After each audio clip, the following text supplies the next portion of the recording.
I want to start by talking about just the pride of a job well done. I think that there's sort of like, for each of our aims of Areté, there are different things that we can focus on. And so this week we're primarily focusing on the concept of persistent practice, but I want to briefly touch on another facet of the aim of excellence, which is just doing things really well. Mhm.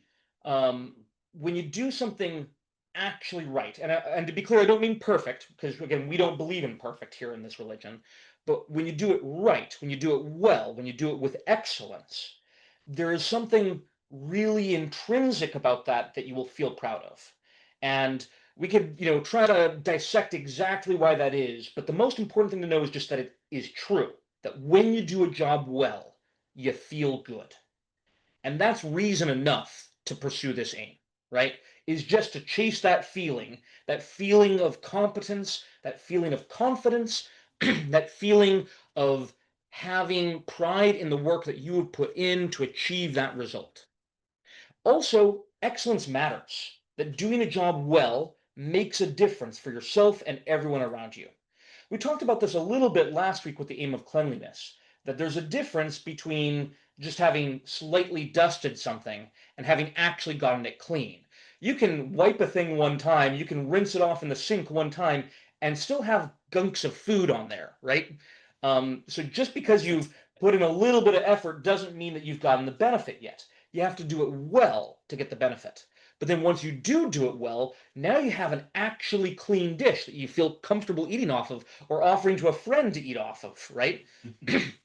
So it makes a difference to do it well. And sometimes the consequences are small. Sometimes it's just a matter of having that sparkling clean dish that you're going to eat off of.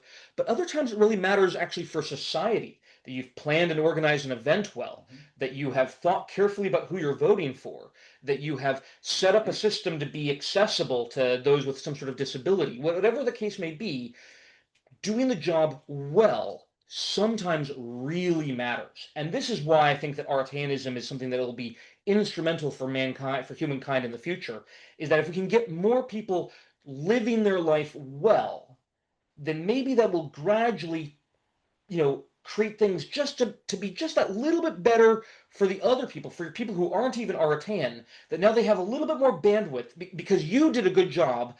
They have a little bit more bandwidth to do a good job themselves, even though they're not even attending these kind of meetings, whatever. And this might be that upward spiral that saves humankind from the distraction and the laziness and all of the things that sort of contribute to a darker timeline that we're in right now, right?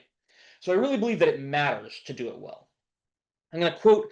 This is a quote I've said many times here in the assemblage. But when I was in the Marine Corps, I had a leader. His name was Staff Sergeant Daniel, and he said something that has stuck with me for the rest of my life. I will never forget his words.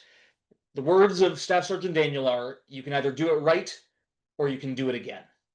Right? um, and in Marine Corps, that had a very specific meaning of usually involving cleanliness, right? You have not scrubbed this toilet satisfactorily, so you will do it again. You will clean the whole toilet over again until it's actually clean, right? um, that mentality is something that stuck with me and that I have benefited from. That having that mindset from the get-go encourages me to just put in the energy the first time, which we sometimes call the aim of commitment, right? To just put the energy in, right? To actually be 110% on my activities, right? And to do it well, because then if I do it well the first time, I don't have to do it again, right?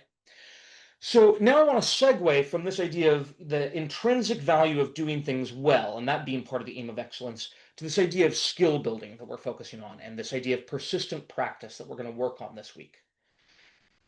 Again, in the words of Staff Sergeant Daniel, you can either do it right or you can do it again. And spoiler alert, you're probably not about to do it right. When I pick up my guitar later today to practice Imagine and the other songs that Tony has been teaching me, I am not going to get it right. Especially without my teacher there guiding me, right? Doing it on my own, I will probably do a whole lot of things incorrectly. I'll do it wrong, right? Um, so I'll have to do it again and again. And while there's some value in putting in the energy up front, so that way you don't have to do it again. It's also okay just knowing that you will have to do it again, and that's not the end of the world. In fact, there's another maxim that I'd like to share with you that has become popular across the internet, but I really believe in this. I'm not sure who originally coined it, but I first learned it from a channel called Extra Credits that was talking about game design and making games, which is a hobby of mine. This mantra is fail faster. Okay? The point is that whatever it is you are trying to get better at, you are gonna do it wrong. Like I said, you are gonna play that song wrong. You are going to do the martial arts move wrong. You are going to make the wrong move in the tabletop role-playing game you're playing. You are going to, say the wrong thing. Tell the joke badly, and no one's gonna laugh. Whatever. You are going to fail at these things, right? But you learn through the failure. You actually learn really critical things that can't be learned any other way, right? This taps into sometimes when we're talking about the aim of excellence, we talk about the 5 modalities of skill acquisition, which is recap, rehearsals, exercises, coaching, academics, and performances. So I'm going to emphasize that performances, P, right? That's when you actually do the task under real world stresses and real world stakes, right? There's a consequence for getting it wrong.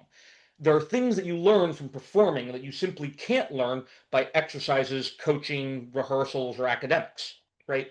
You have to have some performances in there too. So fail faster means get those performances out of the way. The sooner you get those things wrong, the sooner you will start getting things right. So fail faster. Embrace the fact that yes, you are going to have to do it again. So do it again and again and again. And each time you do it again, you are getting one step closer to doing it right. Remember that our goal is progress, not perfection. And specifically, another phrase that we often say here in the assemblage is that practice makes progress. Again, we reject the society's version of the phrase of practice makes perfect, but we do believe very strongly that practice makes progress. So put in the time. Take some time this week, as Ken has challenged us to do, to practice. Choose your skill, the thing that you want to get better at, and invest time. Time can make a difference that is hard to understate. Something that I'd like to share with you about a personal skill that I developed that is an interesting lesson in how time matters is I consider myself a linguist. I am a quick study of foreign languages. I've learned little bits of lots of different languages, but in particular, I consider myself to be a speaker, essentially fluent in 2 different languages, French and Arabic. And I learned these 2 languages very differently from each other. French, I learned starting from middle school in public education, right? Just going to French class in middle school and then in high school. And then, I worked a little bit in French as a Mormon missionary, even though I was here in the United States. I worked with a Haitian population, immigrant population that spoke French. And then, after I was a missionary, I became a college student and I took French classes in college.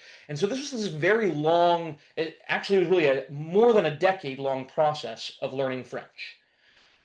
Arabic, on the other hand, I learned in a very short amount of time, right? Arabic, I learned while I was at the Defense Language Institute as a Marine. I went to a very special school in Monterey. It's considered the world's premier language learning institution, but you can only go there if you're, associated with the Department of Defense in some way. And I got selected to go, and so for a year and a half, less than 2 years, every day, all day long, I did nothing but study Arabic. Just, I lived with other students who were, also learning Arabic all day, every day. It was just Arabic, Arabic, Arabic, Arabic, right? And so at the end of that year and a half, I also, could speak Arabic. And specifically, what I want to point out is that in the military, you have to take these tests that show how proficient you are at the language that you claim to be able to speak. It's a very difficult test called the DLPT, and it measures with sort of like this excruciating level of detail how well you speak. So being able to like travel and ask, donde está el baño or whatever, right? That is below a level 1 on this score, and to pass with like full military proficiency, you have to have a level 3. It's you have to be able to talk about economics, and you have to be able to discuss policy, and you have to be able to be assist in an emergency room with scalpel or whatever. You have to know the words for like I'm making an incision in the epidermis right now, whatever. You have to know these kind of terms to be level 3, right? And I'm proud to say that at the end of my time at DLI, I passed both the French and the Arabic DLPT with a score of 3. So what's interesting to me, beyond the fact that I was proud of the work I put in and having achieved this excellent score, was the fact that I got the same score in both French and Arabic, despite the fact that I had had these very different trajectories of learning them. So out of curiosity, after passing my test, I went back and I tried to calculate how many hours had I actually spent in any kind of activity related to these languages. So if I spent an hour in French class in middle school, I counted that as 1 hour.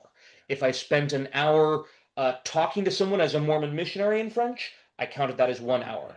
If I spent an hour just watching a French movie. There's lots of great French movies out there. Well, so if I watched a movie, it was probably 2 hours. I counted it as 2, right? So any kind of activity, whether it was officially an educational activity or not, I counted every single one of those hours.